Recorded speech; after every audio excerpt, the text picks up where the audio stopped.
বাপের সম্পত্তি, ওই বাইরে থাকবো কেন, ভাঙা করে থাকবো কেন, বৃষ্টিতে পড়বো কেন? তাকে একটা টাকা দেয় না, সে লোক হলো পরে প্যালেস। প্রতিদিন তার পিছনে 500 টাকা খরচ আছে। এই বাড়ি আমার হাজবেন্ডের বাপের। আমার স্বামী রাগ করে চলে গেছিল, তাই বলে ওনারা এই বাড়িতে ঢুকতে দিতে চাচ্ছেন না। মুন্নির যে জামাই আছে দাঁড়িয়ালা, সে মোহাম্মদ আলী, সে হলো ঘর জামাই। আর এই দোকান যা আছে ভাড়া বুড়া এই বোন জামাই নিয়ে খাচ্ছে, বুঝছেন? আমি তো থাকি 6 বছর ধরে। এখানে এই বাড়ির আমি ওয়ারিশ না, তার থাকার জায়গা আমি তো বলতে পারবো না। আরো ওয়ারিশগণ আছে না? না না, ওয়ারিশগণ আছে না, এবং ওনারাই আসছে, এখন ওনার সাথে কথা বলবে।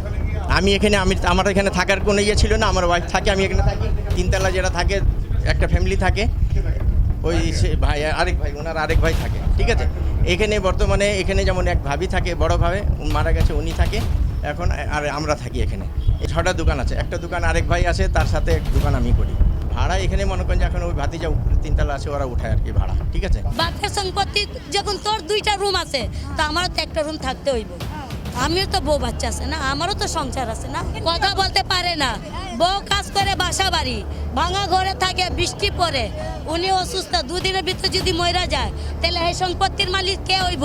আমগো দাবি এটাই আছে যে আমার শ্বশুর ওদিকে থাকবো, যেভাবে এদিকে সব বউরা থাকে, আমার শাশুড়িও এরকম ভাবে এদিকে থাকবে। যার বাপের ঘর তাই থাকবো, সেও থাকবো, নিজের সন্তানরে নিয়ে, পোলা পান্ডে নিয়ে, বউ বাচ্চারে নিয়ে ঘরে থাকবো।